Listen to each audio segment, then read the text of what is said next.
Pandian store சீரியல்ல அடுத்த வர எபிசோட்ல என்ன மாதிரியான ட்விஸ்ட் எல்லாம் இருக்க போகுதுங்கிறத இந்த வீடியோல பார்க்கலாம். மீனா, ராஜி, கோமதி 3 பேருமே வந்து ஆட்டோல வந்துட்டு இருக்காங்க.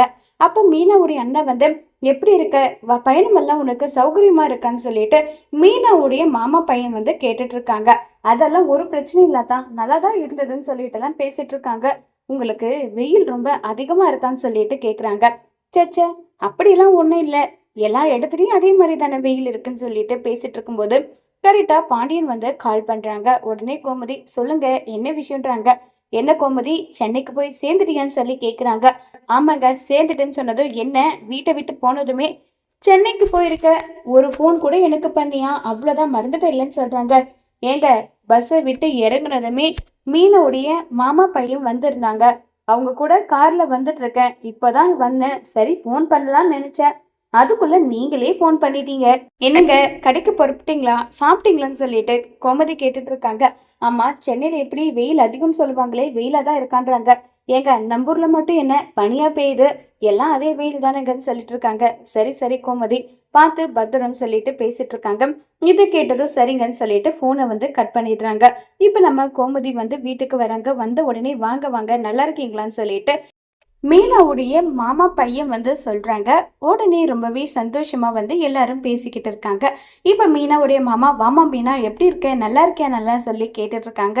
நல்லா இருக்கேன் மாமா, நீங்க எப்படி இருக்கீங்கன்னு சொல்லிட்டு மீனமும் விசாரிச்சுட்டு இருக்காங்க. சரி வாங்க வந்து உட்காருங்கன்னு சொல்லிட்டு ராகவ் வந்து, அதாவது மீனாவுடைய மாமா வந்து உட்கார சொல்றாங்க. கோமதியும் உட்கார்றாங்க. ஆமா, இவங்கெல்லாம் யாருன்னு சொன்னதும் ராகவ் வந்து அவங்களுடைய ஃபேமிலியில இருக்கவங்க ஒவ்வொருத்தரையும் இன்ட்ரோ பண்ணிட்டு இருக்காங்க. இவதான் என் வீட்டோட மூத்த மருமக அழகு மலர்ன்னு சொல்லிட்டு இருக்காங்க. இவன் என் பையன் பாக்கியராஜ்னு சொல்லிட்டு இருக்காங்க. இவன் கவர்மெண்ட் வேலை தான் பார்த்துட்டு இருக்கான்னு சொல்லிட்டு பேங்க்ல பார்த்துட்டு இருக்கான்னு சொல்றாங்க. எல்லாருமே இன்ட்ரோ பண்ணிட்டு இருக்காங்க. மலரே, போயிட்டு காஃபி எடுத்துட்டு வந்துறாங்க. இல்ல இல்ல, இருக்கட்டும் பரவாயில்ல, முதல்ல நாங்க ரீஃப்ரெஷ் ஆயிட்டு வந்துட்டு அதுக்கப்புறம் என்ன பண்ணணுமோ அதை பார்த்துக்கிறோம்னு சொல்றாங்க. இதை கேட்டு ரொம்பவே சந்தோஷமா எல்லாருமே ரீஃப்ரெஷ் ஆயிட்டு வராங்க. என்ன, கல்யாணத்துக்கு கூட வரல, சுரேஷோட கல்யாணத்துக்கு ஏன் வரலன்னு சொல்லிட்டு கேக்குறாங்க. சுரேஷோட கல்யாணத்துக்கு என்னால வர முடியல, அப்ப லீவ் கிடைக்கல, அம்மா தான் வந்திருந்தாங்கல்ல மாமான்னு சொல்லிட்டுலாம் பேசிக்கிட்டு வந்து இருக்காங்க. ஓ அப்படியன்னு சொல்லிட்டு எல்லாம் இருக்க, வாங்க உட்காருங்க சாப்பிடுங்கன்னு சொல்லிட்டு விதவிதமா வந்து பாத்தீங்கன்னா நம்ம அழகு மலர் சாப்பாடு எடுத்துட்டு வந்து கொடுக்குறாங்க. இதை பார்த்ததும் கோமதிக்கு பயங்கர ஷாக்கா இருக்கு. என்னம்மா, ஒரே ஆளா இருந்த இவ்வளோ வேலையும் நீ தான் செஞ்சியான்னு சொல்லிட்டு கேக்குறாங்க. ஆமா, எல்லா வேலையும் நான் தான் செஞ்சேன்னு சொல்லிட்டு அழகு மலர் வந்து சொல்றாங்க. நானால இவ்வளோ வேலையெல்லாம் செய்யவே மாட்டேன். தோசை சுட்டா தக்காளி சட்னியோ ஏதோ ஒரு சட்னி சாம்பார் வச்சு விட்டுட்டு வேலையை பார்ப்பேன். ஆனா நீ இவ்வளோ செஞ்சிருக்க. கேசரி அப்படியே உள்ள போனதும் தெரியாத அளவுக்கு போகுது, அவ்வளோ சூப்பரா இருக்கு. அன்னாச்சி பழம் போட்டியம்மா, ஆமான்னு சொல்லிட்டெல்லாம் இருக்காங்க. ரொம்பவே சூப்பரா இருக்கு, டேஸ்ட் செமையா இருக்கு. இது எல்லா வேலையும் நீ தான் செஞ்சியன்னு சொல்லிட்டு கேக்குறாங்க. ஆமா, நான் தான் செஞ்சேன்னு சொல்லிட்டு மலர் வந்து சொல்லிக்கிட்டு இருக்காங்க. உடனே சரி, எல்லாருக்கும் வேலை இருக்கு, அவங்கவுங்க வேலையை பார்க்க போலான்னு ரெடி ஆயிடுறாங்க. இப்ப நம்ம ராஜீவ் வந்து கோச்சிங்க்கு எக்ஸாம் எழுதுறதுக்காக சென்டருக்கு போயிடுறாங்க. அதே மாதிரி தான் வந்து நம்ம மீனாவும் கிளம்பி போகலாம்னு நினைக்கிறாங்க. உடனே ராக வந்து, இங்க பாரு மீனா, உனக்கு எந்த இடம் எங்க இருக்கு என்ன எதுன்னு தெரியாது, நான் வந்து உன்னை கூட்டிட்டு போறேன், ஆட்டோவை வர வச்சுன்றாங்க. மாமா மாமா, இருக்கட்டும் பரவாயில்ல, நானே போய்க்கிறேன் மாமா. அதெல்லாம் ஒன்றும் வேண்டாமா, நான் இருக்கல, நான் உன்னை கூட்டிட்டு போறேன்னு சொல்ல உடனே கோமதி வந்து, ஏண்டி உன் மாமா தான் இருக்காரு இல்ல, அப்புறம் என்ன, அவர் தான் கூட்டிட்டு போறேன்னு சொல்றாரே, போதான் போயின்றாங்க. அத்தை, மாட்டி விட்டுறீங்களே, இவர் எந்த அளவுக்கு ஸ்ட்ரிக்ட்னு உங்களுக்கு தெரியாதோ, ஏன் இப்படி பண்றீங்க, எதுக்கு இப்படி பண்றீங்கன்னு சொல்லிட்டு கோமதியை திட்டிட்டே மீனா அங்கிருந்து கிளம்பி வந்து போறாங்க. அப்ப நம்ம கோமதி வந்து சொல்றாங்க, என் வீட்லயும் எல்லாம் இப்படிதான், எல்லாரும் இப்படிதான் இருப்பாங்க, நானும் இப்படிதான் சொல்லிட்டு கோமதி ஒரு பக்கம் பேசிட்டெல்லாம் இருக்காங்க. அடுத்ததான் நம்ம செந்தில், கதிர் அதே மாதிரி அரசியை காட்டுறாங்க.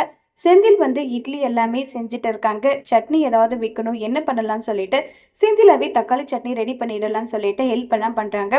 இப்ப நம்ம பாண்டியன் வந்து சரவணன் கிட்ட சொல்றாங்க, ஏண்டா நம்ம ஹோட்டல்ல சாப்பிட்டுட்டு இவங்க 3 பேருக்குமே ஹோட்டல்ல இருந்து வாங்கிட்டு வந்துடலாம்னு சொல்றாங்க. உடனே செந்தில் அங்கிருந்து வந்துட்டு, வேண்டாம் நான் இங்கேயே செஞ்சுட்டேன், உட்காருங்க சாப்பிடலாம்னு சொல்லிட்டு இருக்காங்க.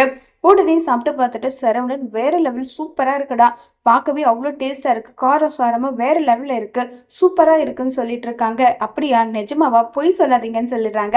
இல்ல இல்ல, நிஜமாவே சூப்பரா இருக்கு, கார சட்னி தக்காளி சட்னி வேற லெவல்னு சொல்லிட்டுலாம் பேசிக்கிட்டு இருக்காங்க. இப்ப செந்தில் வந்து பாண்டியன் கிட்ட கேக்குறாங்க, அப்பா நிஜமாவே சட்னி எப்படி இருக்கு, நல்லா இருக்கான்னு சொல்லி கேக்குறாங்க. நிஜமாவே செந்தில் சூப்பரா இருக்கு, சொல்ல வார்த்தை இல்ல.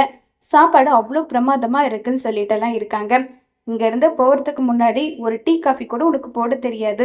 இப்ப இட்லி சுட்டு சட்னி வைக்கிற அளவுக்கு அந்த அளவுக்கு வந்து வளர்ந்துருக்க. மீனாவோட கைப்பக்குவம் போலன்னு சொல்லிட்டு மீனாவை பாராட்ட உடனே செந்தில் அவளை வந்து பாராட்டுறீங்க. செஞ்சதுன்னா நான் போய் அவகிட்ட அவஸ்தைப்படுறது எனக்கு தானே தெரியும்னு சொல்லிட்டு இப்ப செந்தில் மனசுக்குள்ள நினைக்கிறாங்க. கதிர் எல்லாருமே சந்தோஷமா சாப்பிட்டுட்டு இருக்காங்க. நீங்க எல்லாருமே இப்ப வேலையா கீதுன்னு கிளம்பி போயிடுவீங்க. இப்ப நான் மட்டும் இங்க இருந்து என்ன பண்ணட்டும்னு சொல்லிட்டு அரசி கேக்குறாங்க. உடனே சரவணன் வந்து நீ பேசாம கடைக்கு வந்துருன்னு சொல்றாங்க. எனது கடைக்கா? நான் வர மாட்டேன்ப்பா அப்படின்னு சொல்லிட்டு சொல்றாங்க. உடனே கதிர் வந்து சரி நீ என் கூட வா, டிராவல்ஸ்க்கு வா, நீ அங்க வேலை பாரு, உனக்கு நான் பணம் தரேன்றாங்க. பணம் கொடுக்குறேன்னு சொல்றேன் இல்லைன்னு, அதனால வரேன்றாங்க. உடனே சரவணன் வந்து இங்க இருந்தீங்கன்னா தேவையில்லாத குமார் வந்து பிரச்சனை பண்ணுமா, அதனால எங்கேயும் ஒண்ணு போயிடுன்னு சொல்றாங்க. சரி நானு டிராவல்ஸ்க்கே போறேன்னு சொல்லிட்டு ரொம்பவே சந்தோஷம் அரசி ரெடியாயிட்டு இருக்காங்க. கதை ஒரு 5 நிமிஷம் ஒரு முக்கியமான கால் பேசணும், அது பேசிட்டு வரேன்னு சொல்லிட்டு இருக்காங்க. இப்ப அரசியும் சரி சொல்லிட்டு காருக்குள்ள உட்கார்ந்துட்டு இருக்காங்க. அப்ப கரெக்டா அந்த இடத்துக்கு குமார் வராங்க. குமார் வந்து என்ன பண்ணிட்டு இருக்க அரசி, வீட்டுல யாரும் இல்ல போல, தனியா இருக்கியா, உனக்கு துணைக்கு வேணும்னா நான் வரட்டுமான்னு சொல்லிட்டு கேக்குறாங்க. இங்க பாரு, என் அண்ணன் கதிர் அண்ணன் உள்ளதான் இருக்கு. ஏதாவது ஒண்ணு பண்ணி தேவையில்லாத என்கிட்ட வாங்கி கட்டிக்காத, ஒழுங்கு மரியாதை இங்க இருந்து போடான்னு சொல்றேன் இல்லைன்னு சொல்லிட்டெல்லாம் இருக்காங்க. என்ன அரசி, என் மேல எதுக்காக அரசி நீ இவ்வளோ கோவப்படுற, நான் தான் உனக்கு எல்லாமே அரசி, ப்ளீஸ் அரசி என்னை புரிஞ்சுக்கோன்னு சொல்லிட்டு குமார் வந்து சொல்றாங்க. குமார சொன்னதை கேட்டதும் ரொம்பவே கோவப்படுறாங்க அரசி. ஒழுங்கு மரியாதையா இங்க இருந்து போகிறது உனக்கு நல்லது, இல்லைன்னா நான் என்ன பண்ணுவேன்றது எனக்கே தெரியாது, ஒழுங்கா இங்க இருந்து போன்னு சொல்லிட்டு விரட்டி அடிக்கிறாங்க. உடனே கதிர் அந்த இடத்துக்கு வராங்க. குமார் வந்து அரசியோட கையை பிடிச்சி பேசிட்டு இருக்கிறத பார்த்ததும் பயங்கர கோவம் வருது. என்ன தைரியம் இருந்தா என் தங்கச்சி கையை பிடிச்சி பேசிட்டு இருப்பேன், உனக்கும் எங்க குடும்பத்துக்கும் ஒட்டும் வேணாம் உறவும் வேணாம் தானே நாங்க தலை முழுகிறோம், திரும்ப திரும்ப வந்து எதுக்காக என் தங்கச்சியை வந்து டார்ச்சர் பண்ற, ஒழுங்கு மரியாதை இங்கிருந்து போடா போன்னு சொல்றேன் இல்லைன்றாங்க. மச்சான் ஏன் மச்சான் இப்படி பண்ற, நீ எப்படி என்னுடைய தங்கச்சியை கல்யாணம் பண்ணிக்கிட்டியோ அந்த மாதிரி உன் தங்கச்சியை கல்யாணம் பண்ணிக்கிட்டு அவளை நல்லபடியாகவும் சந்தோஷமாகவும் நான் பார்த்துப்பேன். இதுக்கு முன்னே இருந்த குமார் எப்பயோ சேர்த்துட்டான், இப்ப இருக்கிறவன் நல்லபடியா பார்த்துப்பேன், தயவு செஞ்சு எனக்கு அரசியை கல்யாணம் பண்ணி கொடு மச்சான், ப்ளீஸ் மச்சான்னு சொல்லிட்டு ரொம்பவே ரிக்வஸ்ட் பண்ணி கேட்குறாங்க. அது செத்தாலும் நடக்காது, இங்க இருந்தா உனக்கு அவ்வளவுதான் மரியாதை, ஒழுங்கு மரியாதை இங்க இருந்து போடான்னு சொல்லி துரத்தி அடிக்க உடனே அந்த இடத்துக்கு சக்தி விழுவுறாங்க.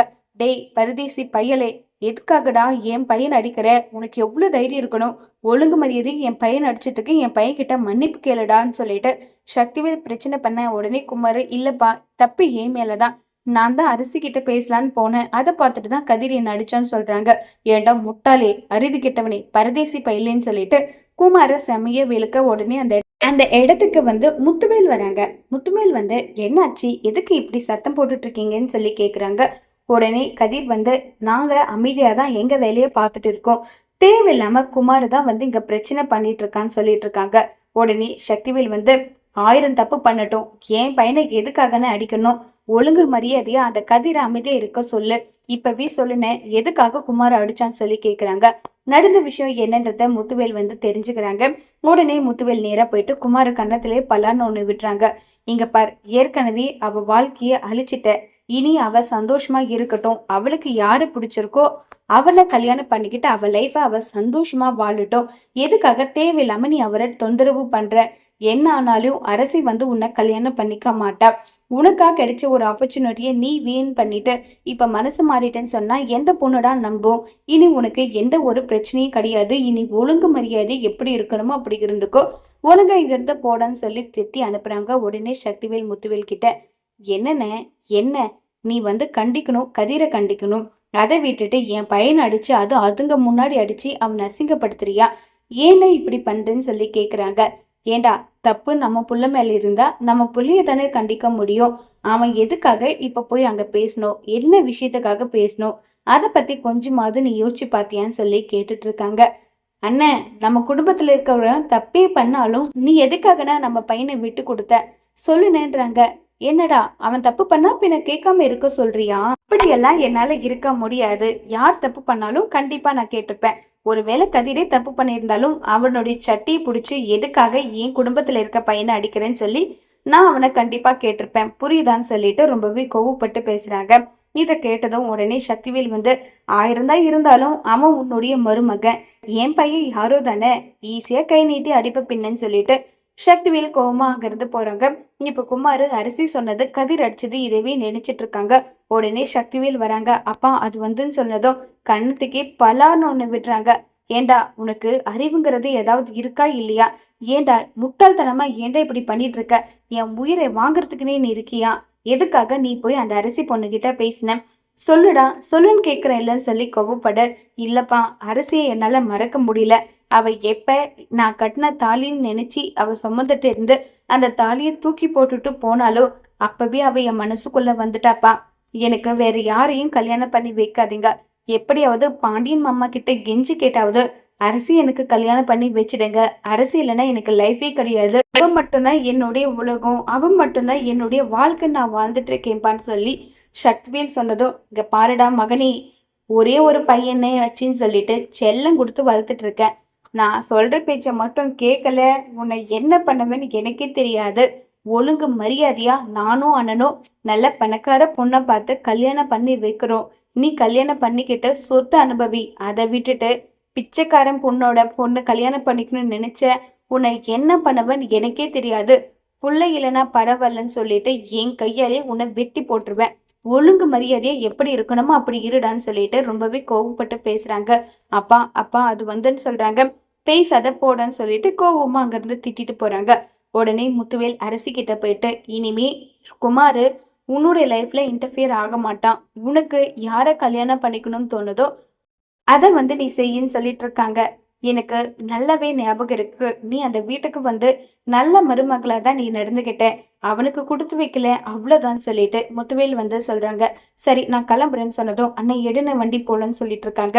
உடனே கதிர் அரசி கிட்ட, அரசி நடந்த விஷயம் நடந்ததாவே இருக்கட்டும், வீட்டுல யாருக்கும் தெரிய வேண்டாம். தெரிஞ்சா தேவையில்லாத பிரச்சனை தான் வரும். விட்டுடு பார்த்துக்கலாம். இனி குமாரும் உன் பக்கம் தலை வச்சு கூட படுக்க மாட்டான்னு சொல்றாங்க. ஆனா எனக்கு ஏன் இப்படி இவன் டார்ச்சர் பண்றானே தெரியல. விட அரசி, அதை பத்தியெல்லாம் யோசிக்காத. உன்னுடைய படிப்புல நீ கான்சென்ட்ரேட் பண்ணு. கல்யாணத்தை பத்தியெல்லாம் இப்போதைக்கு நீ யோசிக்காத. உனக்குன்னு அச்சீவ்மெண்ட் ஏகப்பட்டதா இருக்கான். அதுல எப்படி நீ அச்சீவ் பண்ணணும், இப்ப எப்படி உங்க அன்னிகள்லாம் ஆளுக்கு ஒரு வேலையில அச்சீவ் பண்ணணும்னு நினைக்கிறாங்களோ அதுபடி உன்னுடைய கலெக்டர் கனவுல நீ அச்சீவ்மெண்ட் பண்ணு. கண்டிப்பா உன்னுடைய லைஃபுக்கு எது நல்லதோ அது உனக்கு தேடி வரும்னு சொல்லி கதிர் சொல்றாங்க. குமார் அடி வாங்கினதை எல்லாம் அரசி ஒரு பக்கம் நினைச்சிட்டே போயிட்டு இருக்காங்க. கதிர் சொல்றதையும் காதலியே வாங்கறது கிடையாது. இப்ப குமாரோட மனசு மாறி அரசி தான் வேணும்னு முடிவெடுத்தபடியே அரசி முடிவெடுப்பாங்களா? குமார மன்னிச்சு அரசி திரும்பவும் வருங்கால புருஷனா அரசி ஏத்துக்கிட்டு அரசி குமார் கூட சேர்ந்து சந்தோஷமா வாழ முடிவெடுப்பாங்களா? இல்ல மத்தவங்க சொன்ன மாதிரி அரசியோட மனசை மாத்திக்கிட்டு அரசி அவங்க கெரியரை நோக்கி போக போறாங்களா? அரசி என்ன மாதிரியான முடிவு எடுக்க போறாங்க? இதனால பாண்டியனுக்கு என்ன மாதிரியான பிரச்சனை வரப்போகுதுங்கிறத வரப்போற எபிசோட்ல வெயிட் பண்ணி பார்க்கலாம். தேங்க்யூ.